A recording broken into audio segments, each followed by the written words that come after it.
So as mentioned, I'm Nicole, and this is Alyssa, and we're with Larimer County Economic and Workforce Development.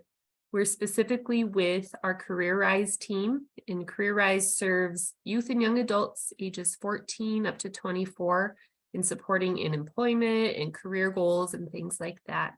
Services are free, and we can support in kind of any aspect of job search. So even after today, if you want to connect individually with one of our staff, you can do that. We've got a lot of great resources on our website.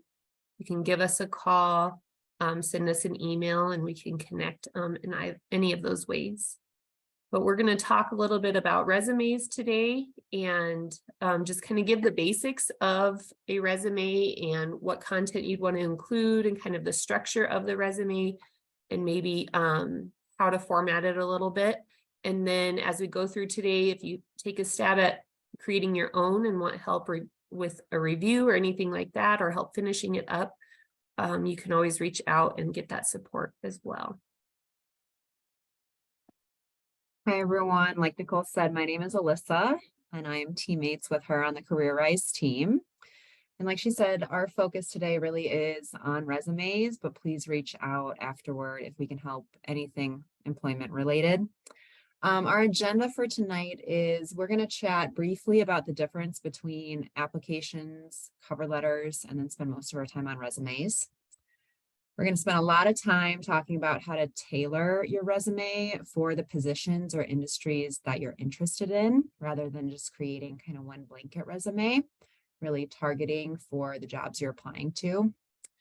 We'll talk about what makes up a good resume and what you'll want to include in a good resume. And then afterward, it's kind of up to you to work on your own, but then we're here to support if you need any resume help, following this workshop, if you want to set up an appointment on Zoom or in person. All right. So when you're applying for a job, you aren't only including a resume. Oftentimes you're including an application, and then there's also cover letters. And so if you think about your application materials as you're applying for a position being kind of like a gift that you're offering the employer to say, here's what I have to offer for the position that they are trying to fill. So an application, you're going to be restricted to providing information that the employees or the employer is specifically asking of you. So they're going to have they're going to have a variety of questions that are preloaded and everything for you to answer and respond to. So your basic contact information, some of your employment history, volunteer experience, maybe a place for references, things like that. But it's structured in a way that the employer is asking for. So it doesn't give you a lot of wiggle room sometimes to include other relevant early experiences. And so that's where a resume can really come in handy, in that you can include all of those things that maybe is asked within an application and more. And you're able to format that resume in a way that you want the employer to see and highlight those pieces of you that you feel are most important for that employer to see for that position that you're applying for. A cover letter can also accompany an application and a resume. And this is kind of your interest statement into that position. So why are you interested in the position? What are a few of the skills that you'd be bringing to the table if you were offered an interview and offered a position? And then what's your follow-up plan after? So a cover letter is a bit more formal. It's written like a traditional letter. It shows a little bit about your personality. It gives you a chance to say, why are you not just interested in finding employment, but why are you interested in working particularly for that employer in that position? And so when you're applying for jobs, they may not always say a resume is required, but if you include a resume along with the application, you're more likely to stand out amongst the competition there. And so if you think about an application's kind of that bare minimum, and if you can add a resume with that, that brings you up into the employer's forefront of their mind. And then the cover letter as well just kind of adds that pretty bow on top of that package that you're offering the employer. So if you ever want help with applications or cover letter, we can help with that as well, because today is really just focused solely on resumes. So the basics of a resume, kind of the purpose of a resume more, it really is your first impression to an employer. And like Nicole said, it goes beyond, the very basics of an application. And you do get to explain, your experiences that maybe you couldn't capture in that application. And it's your marketing tool. Hopefully it shouts, hire me. I think something that is good to keep in mind with a resume is that the goal is that you get an interview. You don't have to include everything you've ever done or even everything that might be relevant to the position, because you do want it to look nice and clean and organized, and typically be one page. So you don't need to include everything, even if it may be relevant. So it's really choosing those eye-catching things that hiring manager can see relates to that position that you're applying to. So your goal with the resume is that you get invited to that interview, and then in the interview, you can really explain and show your personality and discuss those experiences in a way that reflects you really well.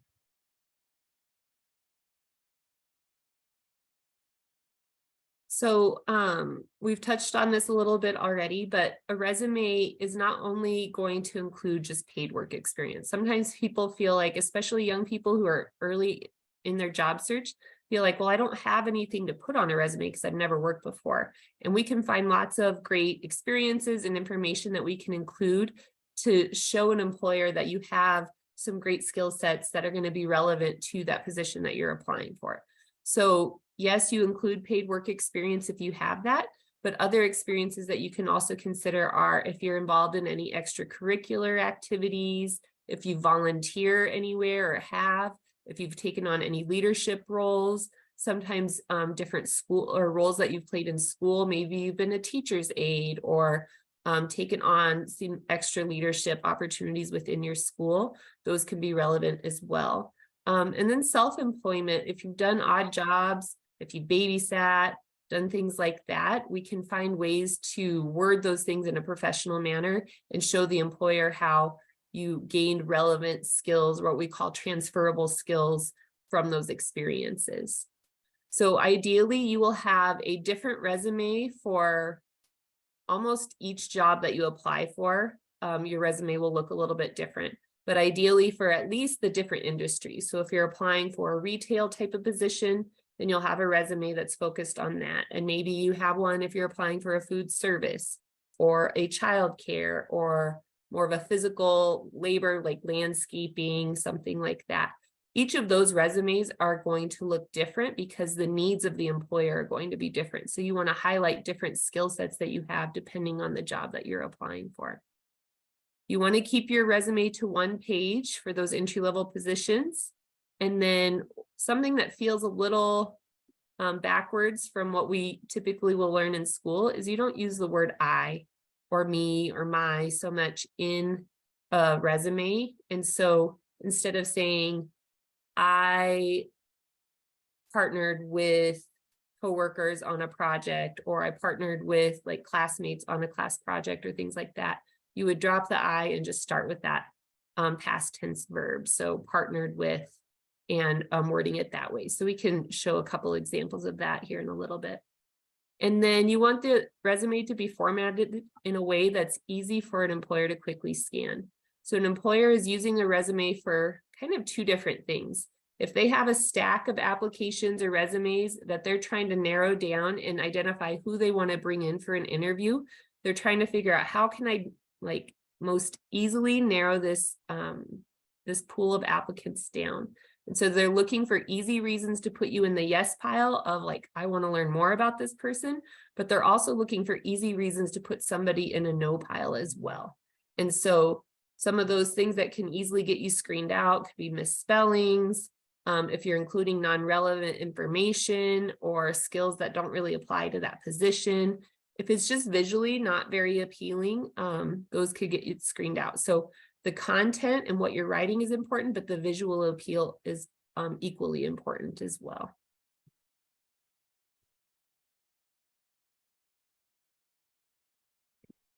So this is kind of a trivia question for the group, because like Nicole said, Sometimes hiring managers are looking through those stacks of resumes and they're trying to decide, okay, who do we bring in for an interview?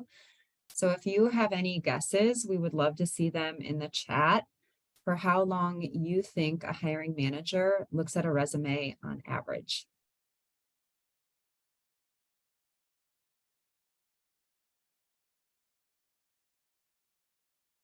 Put any guesses in the chat. So they have 1 hour, they have 24 hours, they have 20 minutes. Okay, so it is not a long time. This is just an average. A hiring manager will look at a resume for 10 to 15 seconds. So that's obviously really, really fast, but that's where kind of that formatting is super important too. And like what information will catch someone's eye, and even where you put that information on a resume matters. So we're going to chat about that more and kind of break down how you may want to consider formatting, because they may not necessarily spend a ton of time reading through every single thing. So formatting is super important. Thank you for guessing. So right here we have like a sample job description for a retail associate. And so what we're going to do is I'll kind of read through this and talk about some of the basic things that are being listed in this job description. And then in the next slide, what we'll do, and as I'm reading through, maybe think about what are some of those things that they're asking for in the job description that do you think would be important to highlight maybe in an application and on the resume. And then the next slide we'll go through, and those will be bolded, some of those things that kind of stand out. So for a sample for a retail associate job, they're looking for someone who offers fast checkout, genuine interaction with every guest by being friendly and respectful, that they're empowered to make decisions and resolve guest concerns in a courteous and helpful manner, that they use excellent guest service skills, strong work ethic and integrity, that they're inspired by the merchandise that they sell, ability to learn new technology and enjoys solving problems, values learning, growth, development, and has an interest to cross-train and work in other areas of the store as needed. And then lastly, quickly and accurately scan and bag all items, handle money, and collect payments. So it's a pretty big list. So we'll go here to the next slide and show some of those that kind of stand out. Yep. So hopefully, as Nicole was reading, you're kind of thinking to yourself, okay, if I were the employer hiring for someone in a retail associate job, which things would I want to make sure I saw on their resume that they could speak to having these skills or these experiences? So some of those might be being fast at checkout, having an employee who is friendly and respectful. They can make decisions. Resolving guest concerns is a big one. Customer service would be a key skill to include. Being courteous and helpful. Having a strong work ethic and integrity. Those are skills I think any employer would want in their employee. Enjoying solving problems. And then quickly and accurately scanning items. And then having experience with handling money and collecting payments. So this is something that you can do as you are applying to jobs. Like you can find the actual job description and jot down keywords, phrases, which skills stand out in that job description. And then think to yourself, okay, what experiences do I have, in formal employment or not, in volunteer and leadership positions that I can speak to some of these skills and experiences that relate to that position that you pulled.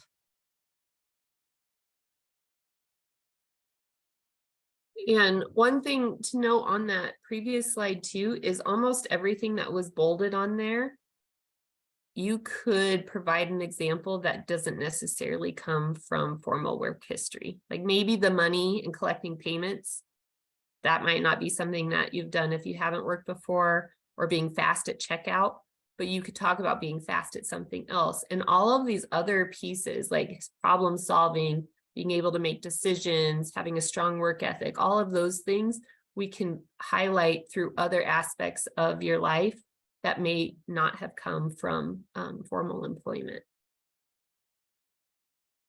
So here is a sample of a not great resume. This is Peter Parker. And so as we go through, like at first glance, when you visually look at it, it's not very visually balanced. Like all of those bullet points are very heavy on the left side of the page. And so you want to try to visually like spread the content across the whole page. And so that visual appeal, when you leave a lot of white space, it leads the employer to maybe think that you don't have enough information to fill up a resume. And so expanding on some of these details would be important. And we'll show you here in a moment how the same information from the same person, when it's formatted a little bit differently, how much more professional it can look. So in addition to that white space and kind of the visual appeal, as we look here, Peter doesn't include any contact information except for an email address that's not necessarily professional. It's not completely inappropriate, but it says Peter is the best at gmail.com. It doesn't really give a very highly professional feel. And then he's using the word I within there, which we talked about, like you don't want to use the word I. So he's saying, I am a very dependable person and have worked with computers before. I get along with people really well and am clean and neat. I would like working at the front desk. Those are great things, but we could word them a little bit better. And then the bullet points underneath, like created spreadsheets, fast typing speed, organized, people person, helped customers, good with numbers, filed papers, don't like mistakes, and good with computers. All of those are actually very relevant to working at like a front desk type of position. However, an employer may not even read through all of that because they might just say, when I'm looking at all these resumes, this one doesn't look as professional, so I'm just going to screen it out right away. And so they may not even get into that detail. So as we go to the next slide, Alyssa can show you as when you take this basic information and kind of expand and present it a little bit differently, how much more professional it can appear to the employer. Yeah, so this is a much improved resume from Peter Parker. So like Nicole said, you can just glance at this and see that there's balance. Things aren't super heavy on one side or the other. And your eye kind of goes to certain places, like mine goes here, but we'll get to that in a second. We've got all of his contact information here, a way to reach out through email and phone number. We know which city Peter is in, and then an updated email address that's more professional than the other one. This section was not included in that previous resume, and this is kind of where my eye goes when I look at this. And this is a summary section. And this right here, administrative assistant, is the position that Peter is applying for. So as a hiring manager, they can see like, oh, right here, this summary matches the job that I'm needing someone to fill. And then this is reworded now.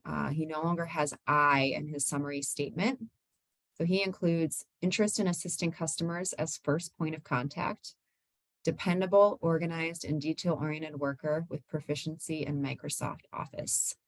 So he puts in some great characteristics that an employer would want, but then also some pretty specific skills that would be helpful to the position he's applying to. Then the next section is our relevant skills and experience section.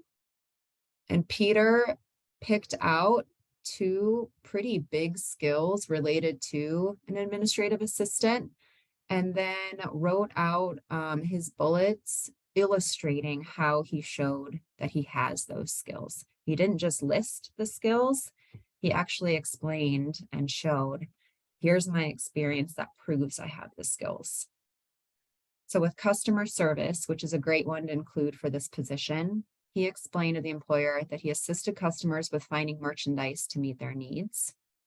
He greeted customers when they arrived at the store to create a welcoming atmosphere. He handled complaints and difficult children by explaining the situation, remaining calm, and problem-solving the situation to the best of his ability.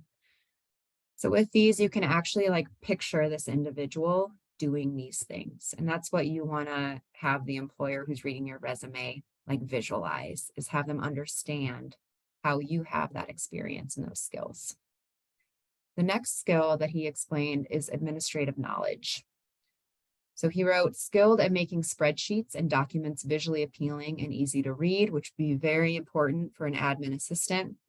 Enter donor information for Habitat for Humanity quickly and accurately, and organize supplies and storage room in specific format.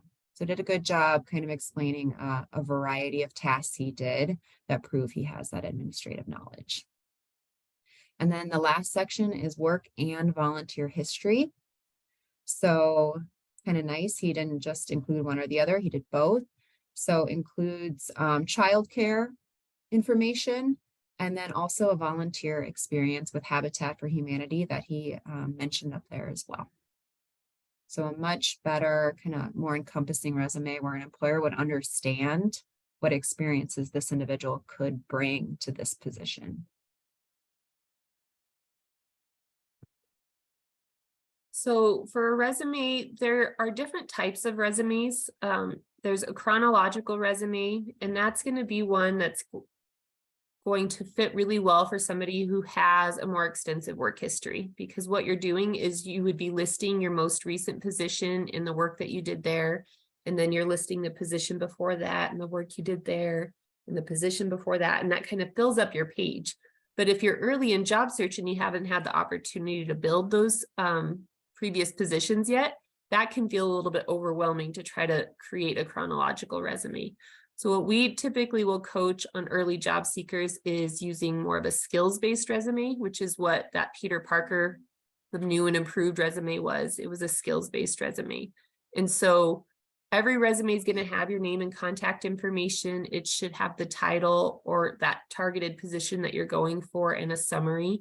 And then that relevant experience and work history are going to be like those skill sets that Alyssa went over, like that administrative knowledge, customer service skills. Those are those skill sets on that resume. And then also including any work or volunteer, paid or unpaid experience you have. And then lastly, any education or relevant training would also be likely included and typically at the bottom of the resume. So for a skills-based resume, this is kind of the order that we would typically put that information onto the resume. And now we're going to break down kind of each of these sections and talk a little bit more in depth about strategies on how to complete those sections. So your top section, like Nicole said, is going to be your contact information, and you want it to be super, super clear. And then we got a little example down here with Bruce Banner. But something we saw with Peter's first resume versus his second was in his first, he did not have a super professional email address. So that's something you really want to be mindful of. Some employers will reach out via email to offer an interview or follow up with you. Some will do a phone call. So kind of being prepared for both is really, really smart as you're starting the application and resume and job search journey. Some people will create even a separate email address as they start job search, and they know to check that one often when they're in that process too. But making sure that that email is appropriate and professional is really important, since it's at the very top of your resume too. If employers reach out via phone, making sure that you also have a voicemail message that is professional. So getting that updated when you start sending out applications and resumes is great, because that may be the first time that employer hears your voice even, or that might be kind of the first interaction. So having that greeting be welcoming, professional is great. And then also making sure that you clear out your voicemail box. Sometimes it gets full and it's kind of hard to know when it's full. But if it is full and people can't leave a voicemail, that can be pretty hard for an employer to track someone down, especially because a lot of employers don't prefer to text when they're reaching out to people that are applying. And then just something to be aware of is, in this world of social media, your online presence. So it's very easy now when someone sees an application that they can Google. So just being aware of, the privacy settings on social media. being aware of your profile photos as you're applying to jobs and things like that can be smart, because you want to make sure that that first impression with employers is a really positive one.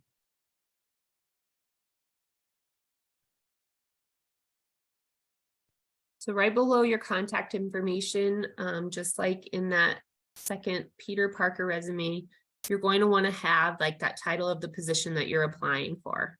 So try to use the wording that the employer uses in their job description. So if you're lucky enough to have a job description, then use that to your advantage. Sometimes employers just say, I'm hiring and give me a resume. So you're doing your best to kind of guess. But when they have a job description, use that specific wording. And then it's really important to make sure you remember to update that each time you're submitting a new resume, and so that it's mirroring and it's aligning with the position that you're applying for. So it could be crew member. A lot of the, like, say, fast food businesses will use that word, like, or that term crew member, or retail associate, or customer service associate. So those are common ones that you might see, but if they have something that's very specific and unique to their business, then use that. And then below that job title or the position that you're going for is kind of that summary section. I think about the summary is as something, if the employer only read this portion of your resume, that they're going to see those top things that you would want them to know about you. And so think through, what are those things that I want to make sure they know? If they're only spending 10 to 15 seconds, they may not get through that whole resume, but maybe they spend a little bit more time reading that summary right off the bat. And so what are those top things that you want them to know? So it could be keywords, it could be specific skill sets or like programs or software that you can use, things that are coming directly from that job description. But this is also kind of the appropriate place in the resume to include traits and qualities that you have. Like, what type of person, what type of employee are you? And how can you highlight in there? So on the right-hand side, you'll see an example for a retail sales associate. That's the job title right there. And then for their summary, they chose to do a few bullet points. So they said they have 2 years experience in retail and customer service. That's awesome, completely relevant to that position. Their second one, they say they're a team player who goes the extra mile in pursuit of a positive outcome for assigned projects. Again, great. And then that third one is able to work effectively and efficiently without supervision. So those are all really relevant. Those are probably those things that that person is saying, these are the top 3 things. If they only know this about me, this is what I want them to know. So the next section that Nicole and I are going to talk about is our relevant skills section. And that really is kind of the bigger portion of a resume. So just for you all, kind of as you're thinking through this, as we're going through, what to include and possible formatting options, is to think to yourself, first of all, like what types of jobs or what industries are you considering applying to or looking into, and thinking through, okay, so in that industry, in those positions, what kind of skills and experiences are they looking for? And then spending some time yourself thinking through you and your experiences and which ones you would want to include. And again, they don't have to just be formal employment. They can come from all kinds of different places, and you're able to illustrate that on your resume. So kind of consider that as Nicole walks through what that relevant skills section might include. Oh. Sorry. We're kind of jumping, we're skipping the relevant skills and kind of jumping one down. We're kind of knocking out the little bit easier ones, since that meat of the resume is really that skills, the relevant skills section. We're going to kind of come back to that one. But when you think about what work or volunteer history, paid, unpaid experiences to include, what we've listed on here is showing how you can word unpaid experiences. It's a little bit easier when you've worked before. You can just list the job title, who you worked for, the city and state, and then those dates. That's pretty easy. But when you've done things that are like maybe kind of more under the table or non-traditional employment, or had these different roles and responsibilities that you gained really good experiences from, sometimes it's a little bit harder to figure out how to word those. So what you can do is things like this. Instead of just saying like I babysat, even if it's younger siblings or something like that, or other family members, kids, things like that, you can call yourself a child care worker or a child care provider instead of just saying babysat. And if you've done that for multiple families, then you can say various employers, or maybe you've nannied kind of consistently for one family. So maybe you use that last name, my last name's Serber, so maybe Serber family would be that employer name. And then that city, the state, and then those dates that you completed that. So you can have that start date. If it's still something that you can do, that you're doing, you can say to present, to note to the employer, this is still something you're actively engaged in. The second one on here is a lawn care owner. So a lot of young people are mowing lawns and doing random kind of tasks for neighbors and friends and families and things like that. So you could call yourself a lawn care owner, saying that you're self-employed. Again, city and state, and when you did that. Another option could be teacher's aide. And then this says at Ferguson High School or whatever school that you were at, again, city and state, and those dates. And then if you've done volunteer work places, instead of just saying volunteer, giving it a kind of title before that is really helpful to the employer. So, because there's so many different volunteer opportunities out there. This one lets a person know they were a labor volunteer. So they were doing more like manual labor type of work. There could be a childcare volunteer. Sometimes people do that, or a soup kitchen volunteer. So that kind of leads more towards that food service, culinary type of work. But this is a labor volunteer with Habitat for Humanity, Fort Collins, Colorado, and again, those dates. And so this just shows you how you can still put those that information on there. Employers, especially for entry-level positions, they're not expecting that you're coming with a lot of work history, but they want to know that you've got skills that are going to benefit them in that position that they're looking to fill. And these are ways that you can show that. And the next section, before we get to the kind of bigger section of relevant experience and skills, is education and training. So again, kind of toward the bottom of your resume.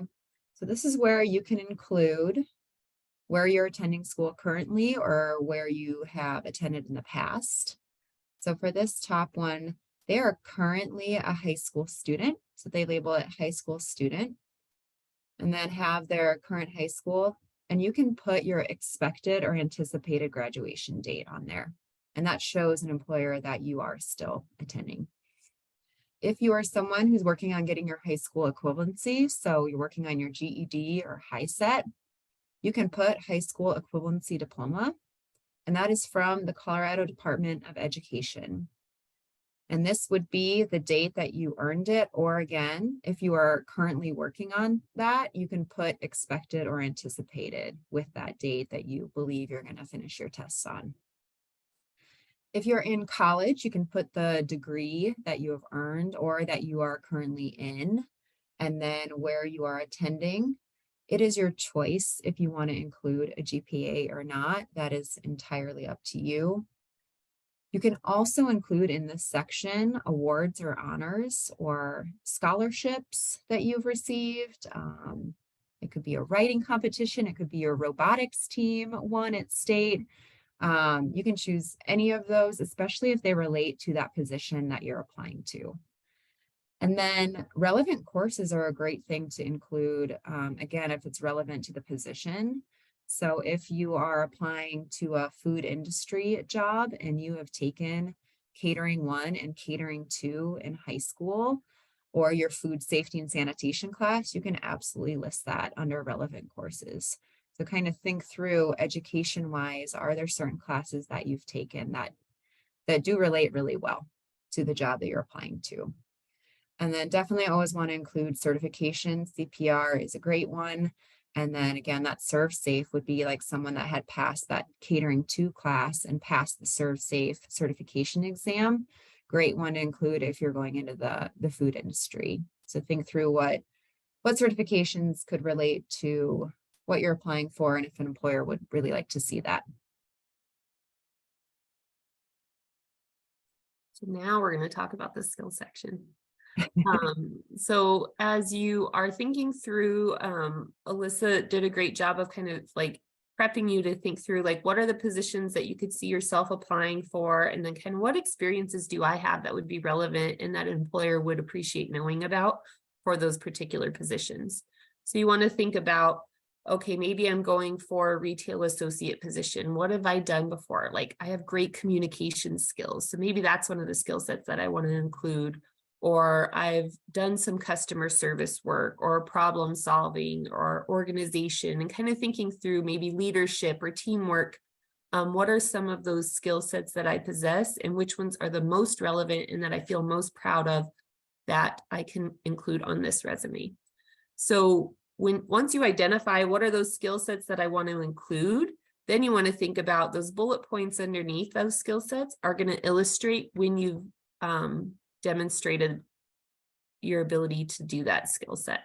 So we'll see here for teamwork, they've said that's one of the skill sets that they have. And then those bullet points, kind of these red words here say action verb plus skills or task plus results or outcome. That's kind of your formula for writing out your bullet points. So this person says for teamwork, their first bullet point says communicated. That's that action verb, communicated with coworkers to ensure all tasks were properly assigned. And that second bullet point says took initiative to take on additional assignments, resulting in all customer needs being met.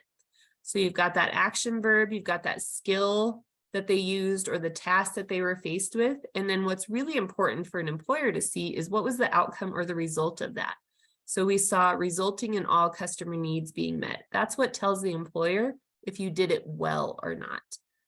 And so the more specific example that you can use from your experiences, the better example it's going to be on your resume. So everybody always tells me they're a hard worker. Every single person tells me they're a hard worker, but everybody has a different idea of what hard work is or being a hard worker is.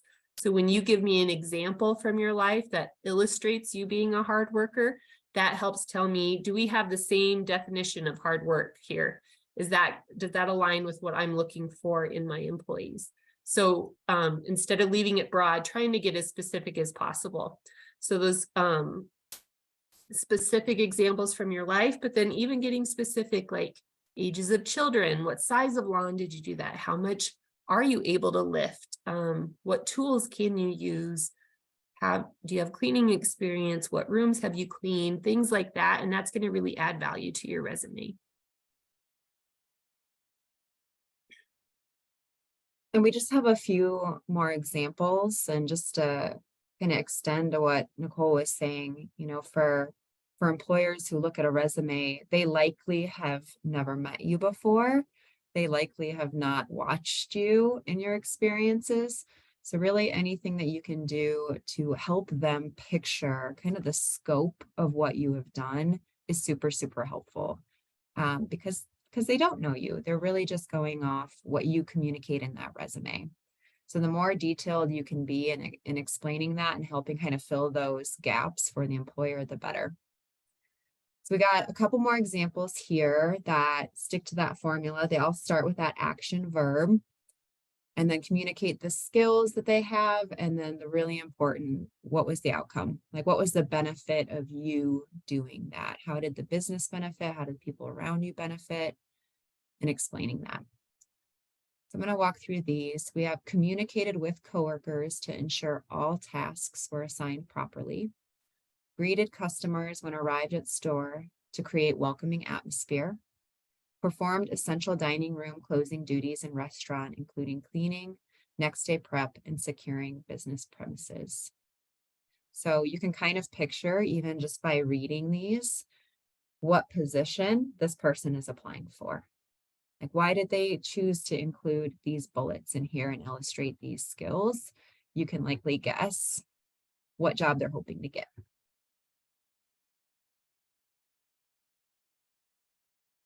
So now we have a bit of time left. So any questions that you have, that's a lot of information. Resume is a hard one to do in an hour's time to like give you everything, because we could keep talking about other things to consider in details, but when you're first starting out, we don't want to overwhelm you, anything like that. So what questions do you have based on the information shared so far? Or maybe you've created a resume before and had success with using certain strategies, or feel like you get hung up in other areas.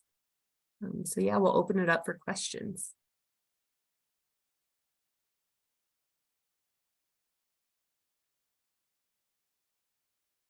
So from the chat, someone's asking, is it better to show a bilingual resume? Great question. I would say when you are bilingual, that should be one of the top skills that you're listing on your resume. And so if the position that you're applying for is going to be requiring being bilingual, if that's one of those required skills, then you could consider like having 2 different versions of your resume, like in English and a Spanish if you want. Typically, you can kind of gain from the job description kind of the requirements and the needs for that particular position. And if you think that it makes it necessary to include both, then you can. But I think more often than not for this area, that having a resume in English would be sufficient. And then just listing that you are bilingual on there. Does that answer the question?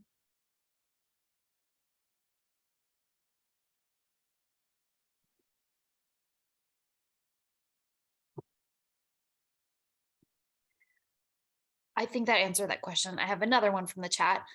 Is it important to include a picture of yourself when you're applying?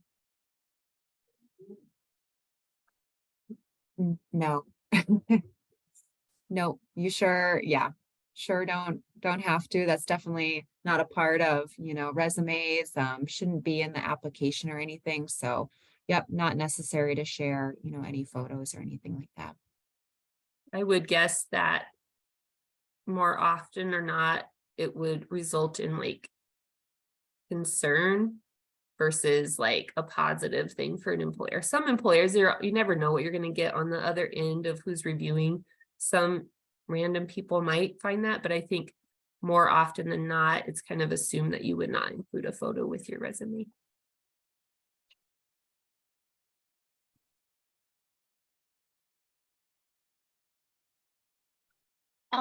Another question is, what's a good age to start applying for jobs? So the legal age to start working is 14.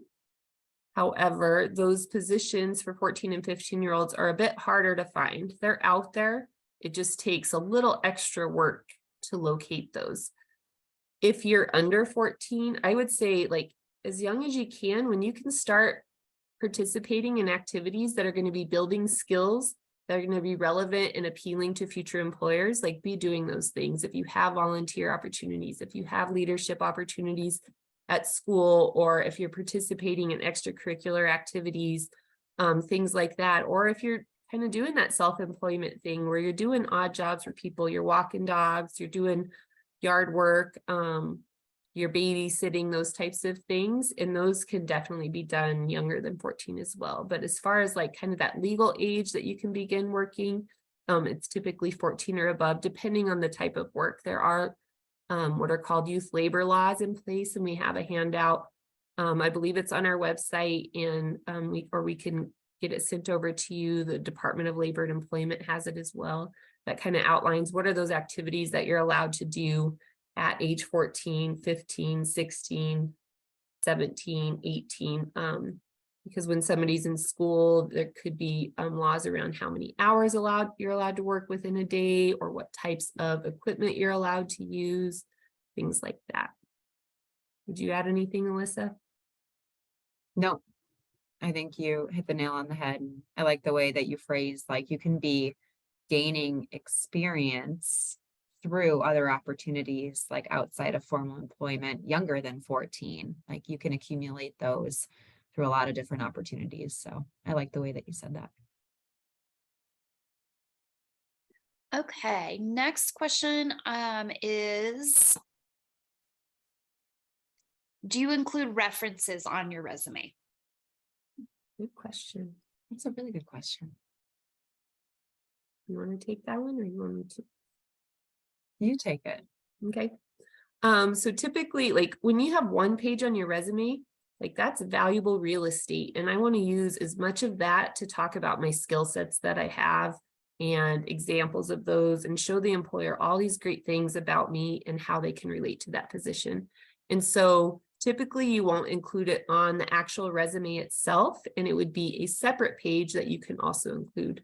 There's more often than not going to be a space on the application that allows you to put in references. You do want to include references.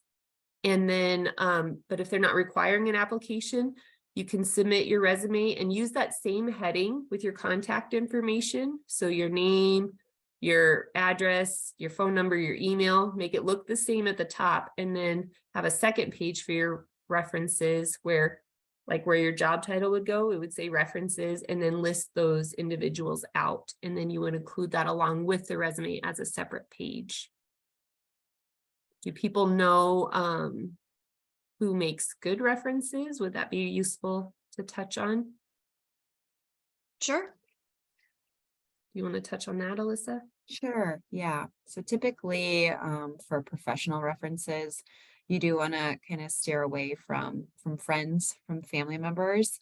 You want to include individuals that have observed you use those work skills in those settings. So, you know, it could be obviously any employers, it can be teachers, it can be counselors, it can be coaches. If you have babysat for people, or if you have done yard work for neighbors, like they have observed you using those work skills, so you can absolutely include those as well. But kind of staying away from more of those like personal references and keeping them more as professional references. It's important to ask that person if you can use them as a reference, and then so they make sure that they feel confident that they could provide you a positive reference for a position. And then when you are applying for positions, if you apply for a job, you interview and you feel like it went really well, and they may mention, we're going to start contacting references now, then give your references a heads up. Say, hey, I applied for this job. This is what it is. You might be getting a call. And then that gives that person a chance ahead of time to think through some of the things that they want to say. I've had employers call me for somebody that I didn't know was using me as a reference. So then I don't feel as well prepared, and I don't feel like I maybe speak as well to that person's skill set as I could have if I would have been given that heads up. So that's always a good idea. Okay, next question is, can a potential employer request your social security number before a job interview? They should not. It's not to say that an employer may not try to, but typically the social security number would be needed, or like that documentation identification would be needed at the time of completing hiring paperwork. And so you could always say that's something that I'm willing to provide at time of hire or something like that. Where can I find a template to create a more visually appealing resume? Yeah. We have a section on our resume, or on our resume on our website with resumes that has some handouts with some basic templates or samples that you can use, and you can kind of pick and choose. I really like the way this person used or did their heading, but I like the way they did their summary, and I like the way that this looks. So you can kind of piecemeal things together to create one that you feel like is authentic to you and what you're wanting to put forth to the employer. And I don't know if library staff has contact information for those who are in attendance today, because we could always provide that and have it emailed out as well if that's easier. Yes, we should have email addresses for everybody, so we can Great. send that out. Yeah. Would you talk a little bit again about the difference between a resume and a cover letter? And then should you include a cover letter if it wasn't asked for specifically?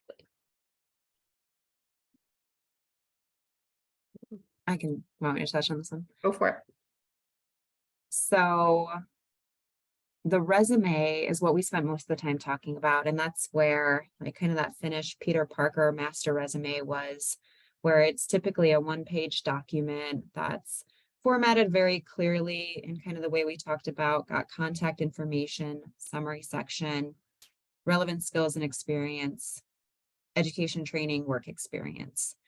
The cover letter really is it's a letter, and you are writing it to an interview committee, a hiring manager, and it depends on the position, and you are addressing that letter to them.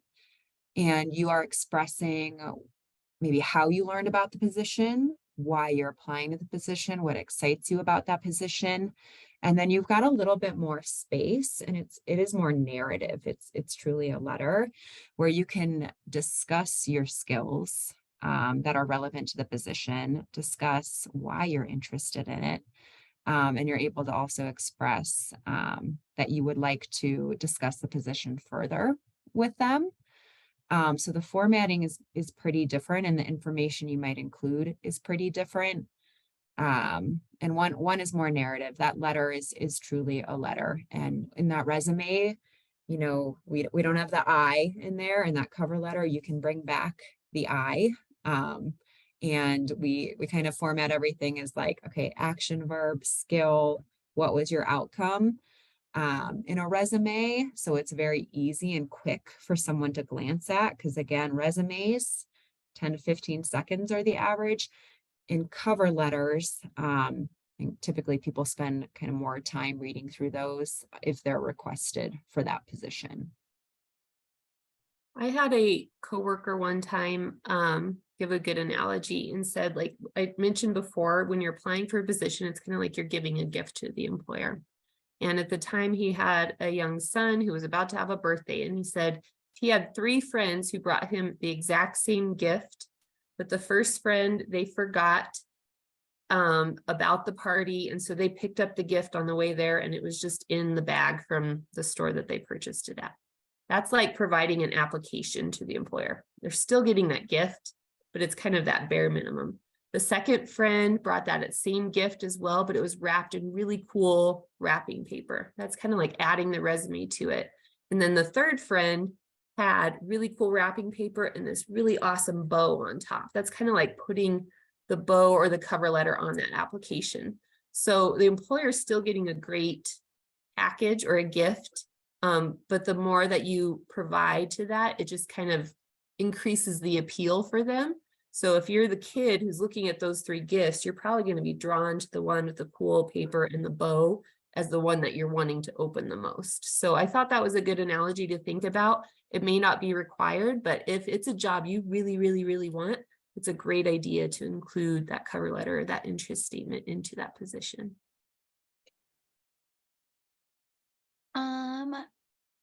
Can you follow up after sending in your application materials, or should you wait until you get contacted by an employer? Yeah, following up is great. You want to be strategic on how and when you do it. So if you apply to a restaurant and then you try to follow up during their lunch rush, instead of it being a positive thing, all of a sudden you're just like adding to the stress of that hiring manager right then. They're probably already feeling stressed of trying to meet the needs of all of the lunch rush, and that doesn't create appeal. But typically, so you want to think about not doing it during busy times when you're going to find and have like a hiring manager on duty. And you could do that in person. Maybe you come in with a paper copy of your resume to follow up that way and include that. Or maybe it's a phone call. It could be an email if you do know that contact information. It could be any of those ways. And typically what I would say is I want to follow up to ensure that all my material submitted properly and reiterate my interest in this position. And then that just kind of shows that employer that you really are invested.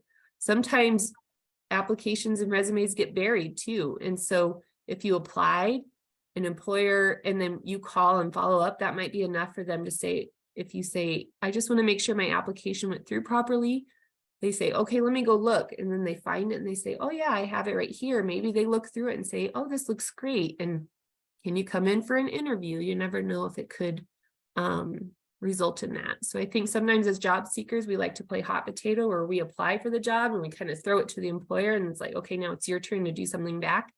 But if we only do that, then you're going to limit those opportunities that come your way. So it is important to follow up. Okay.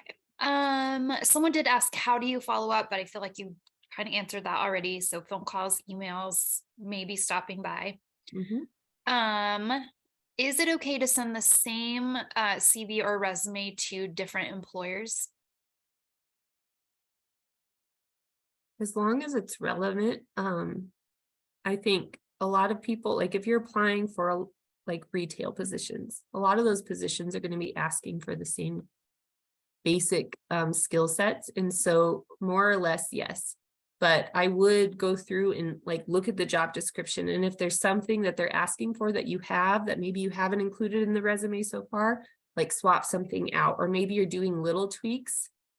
So there might be some minor editing, or maybe it's changing that job title to mirror what that employer is asking for. So sometimes it is appropriate where you might use the exact same resume for a couple of different positions. Oftentimes I look for, are there any areas that I can tweak this even just slightly to align more with this particular employer and position.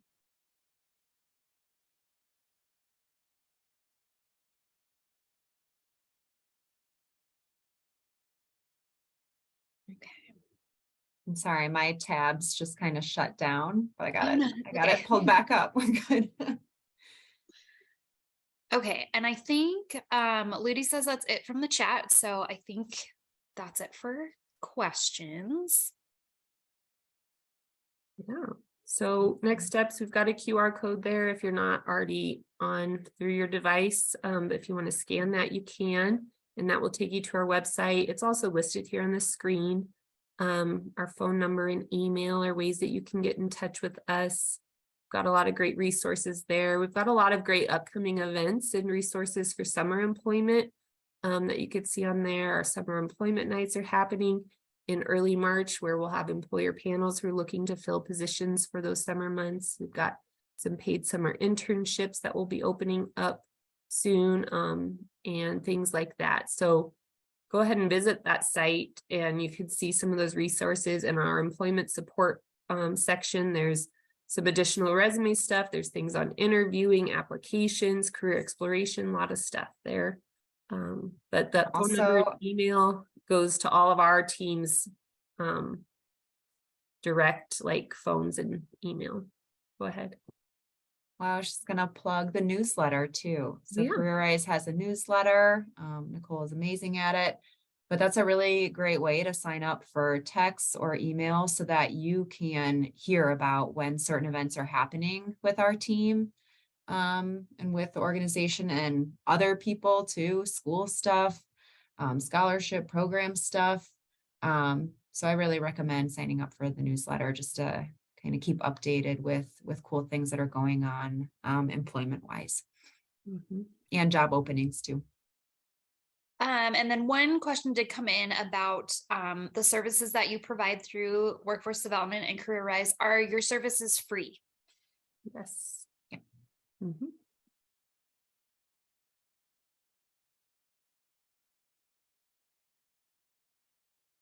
Awesome. Well, Ludi has put those the website and your email address in the chat. We'll also go ahead and send out this contact information to the emails we have from registrations. And let us know. You can contact me or Ludi with any other questions you have, and we can get you in touch with Nicole or Alyssa, and we will send out those that contact information as well. So thank you so much, everybody, for coming tonight and hanging out with us, learning all about resumes. Thank you, Nicole. My cat has joined us. Nicole and Alyssa for being here and presenting. And everybody have a great evening. Thank you.